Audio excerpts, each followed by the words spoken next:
First of all, I would like to greet you all, my dear friends. Today we are going to discuss something about human rights.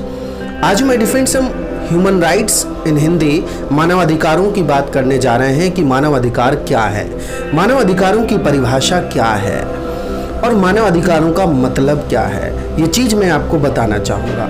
When we discuss something about the terms human rights, जब मैं different सब मानव अधिकार शब्दों की बात करते हैं तो सबसे पहले मैं आपको बताना चाहूँगा कि हमारे जो भारत का संविधान है उसका भाग 3 जो मूल अधिकारों से संबंधित है, तो उसमें जो मानव अधिकार है वो मूल अधिकारों के रूप में दिए गए हैं. Mean human rights as fundamental rights जो इन्फोर्सेबल हैं बाय कोर्ट्स. मीन आर्टिकल 226 226 से हम हाई कोर्ट में जा सकते हैं, आर्टिकल 32 से हम सुप्रीम कोर्ट ऑफ इंडिया में जा सकते हैं. दूसरी तरह के जो मानव अधिकार हैं वो भारत के संविधान में भाग 4 अनुच्छेद 36 से लेकर 51 तक दिए गए हैं राज्य की नीति के निर्देशक तत्वों के रूप में, जिन्हें हम राज्य के कर्तव्य भी कह सकते हैं, ड्यूटीज ऑफ स्टेट्स भी कह सकते हैं, जो किसी न्यायालय के द्वारा इन्फोर्सेबल जस्टिसेबल तो नहीं है माय डियर फ्रेंड्स, बट ये जो राज्य की नीति के निर्देशक तत्वों के रूप में जो मानव अधिकार हैं वो हमारे देश के शासन में मूलभूत हैं. The directive principles of state policies are the fundamentals in the governance of our country. So my dear friends, अब जब हम मानव अधिकारों के परिभाषा की बात करते हैं तो मानव अधिकारों की परिभाषा के बारे में हमारा जो भारत का संविधान है वो absolutely silent है. Mean no definition has been mentioned under the Constitution of India of human rights. मानव अधिकारों की कोई परिभाषा भारत के संविधान में नहीं दी गई है. और अगर हम मानव अधिकारों के अदर डॉक्यूमेंट्स की बात करें, UN charter and plus universal declaration of human rights 1948 जो कि 10 दिसंबर 1948 को अडॉप्ट की गई, और 10 दिसंबर 1948 को हम मानव अधिकार दिवस के रूप में मनाते हैं, जानते हैं विश्व में, या वर्ल्ड ह्यूमन राइट्स डे भी जानते हैं. Universal declaration of human rights को शॉर्ट में हम यूडीएचआर कह सकते हैं. तो यूडीएचआर भी मानव अधिकारों की कोई परिभाषा नहीं देती है. अब मैं डिफरेंस हम बात करें कि यूडीएचआर जो है उसका ही एक्सटेंशन जो है वो in the international covenant on civil and political rights 1966 है, और एक और कॉवेनेंट है international covenant on social economic cultural rights 1966. ये दोनों जो मानव अधिकारों की अंतर्राष्ट्रीय प्रसंविधाएं हैं, ये दोनों प्रसंविधाएं भी, ये दोनों कॉवेनेंट्स भी मानव अधिकारों की परिभाषा के बारे में साइलेंट है. और भारत का जो जनरल क्लॉजेस एक्ट है वो भी मानव अधिकारों की परिभाषा नहीं देता है. लेकिन my dear friend, the protection of human rights act 1993 मानव अधिकार संरक्षण अधिनियम 1993 का जो सेक्शन 21D है, clause D subsection 1 of section 2 of the protection of human rights act 1993 जो कि मानव अधिकारों का मीनिंग बताता, वो क्या है? Just have a glance on the board पर नजर डालिए. What are the human rights, उनका मीनिंग क्या है? मानव अधिकार संरक्षण अधिनियम 1993 में वो मैं आपको बताने जा रहा हूं. तो उस एक्ट में अभी हमारा जो सेक्शन है 21D of the protection of human rights act, इसे हम कह सकते हैं the protection of human rights act, mean TPHRA 1993.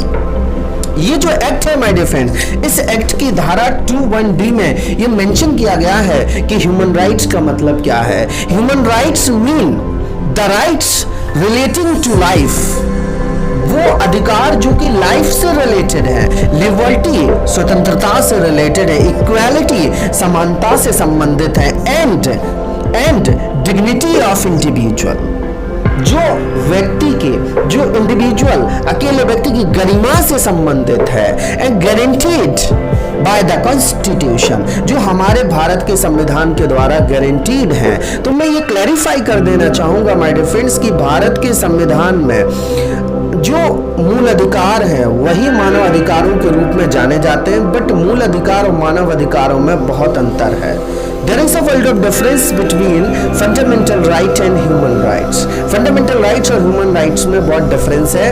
Part 3 12 to 35 तक मेंशन किए गए हैं फंडामेंटल राइट्स, जिन्हें हम मानव अधिकारों के रूप में जानते हैं.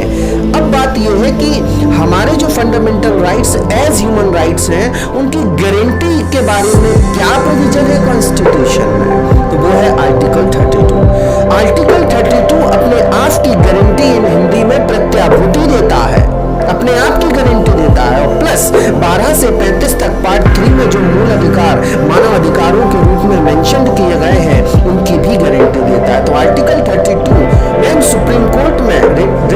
एप्लीकेशन या पिटीशन फाइल कर सकते हैं for the enforcement of fundamental rights as mention under part 3 of constitution of India. तो वो दो तरह की furnishes two types of guarantees, one is अपने आप की गारंटी, नंबर दूसरा जो फंडामेंटल राइट्स पार्ट 3 12 to 35 में मेंशन्ड है उनकी भी गारंटी देता है। तो आर्टिकल 32 एक गारंटीड फंडामेंटल राइट है। सो इस तरह से गारंटीड बाय द कॉन्स्टिट्यूशन, ऐसे अधिकार जो भारत के संविधान में गारंटीड है पार्ट 3 में और एम्बॉडीड इन द इंटरनेशनल कॉवेनेंट्स, जो मैंने आपको बताया जो इंटरनेशनल कॉवेनेंट्स में मेंशन किए गए हैं जो मानव अधिकारों की अंतर्राष्ट्रीय संविधाएं, वो दो हैं, international covenant on civil and political rights 1966, दूसरी है international covenant on social economic cultural rights, and आगे लिखा है and enforceable by courts in India, वो अधिकार जो भारत के जो न्यायालय है उनके द्वारा प्रवर्तनीय है। सो माय डिफरेंस, अब फाइंडिंग ब्रीफली ये है कि मानव अधिकार क्या है। मानव अधिकार वो अधिकार है जो व्यक्ति को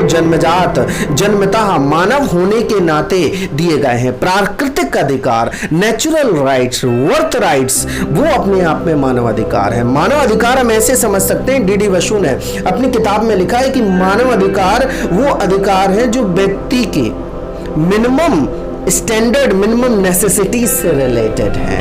वो क्या है? वो मानव अधिकार है। मानव अधिकार वो अधिकार है जो नॉन ट्रांसफरेबल, इनएलिएनेबल राइट्स हैं, जो व्यक्ति के जीवन के अस्तित्व को बनाए रखने के लिए न केवल आवश्यक है बल्कि अनिवार्य और आज्ञापक भी है, जिन्हें विधायिका के किसी भी कृत्य के द्वारा छीना नहीं जा सकता। सो माय डिफरेंस, मानव अधिकार, प्राकृतिक अधिकार, जन्मजात प्राप्त अधिकार इसलिए हमें मिले हैं क्योंकि हम इंसान हैं, बिकॉज हम ह्यूमन है। So human rights are available to all sections of people without having any distinction और डिस्क्रिमिनेशन। बिना किसी भेदभाव के मानव अधिकार सभी को अवेलेबल है, चाहे वो मेल हो, फीमेल हो, ट्रांसजेंडर हो, किसी भी जाति, धर्म, रेस, लिंग, नेशनैलिटी, ये सारी चीजें इर्रेस्पेक्टिव, इररेलेवेंट है my dear friends. So these are the human rights in my opinion. So if you like this video, kindly subscribe it, like it and give your comments as feedback to us. Thank you so much my dear friends.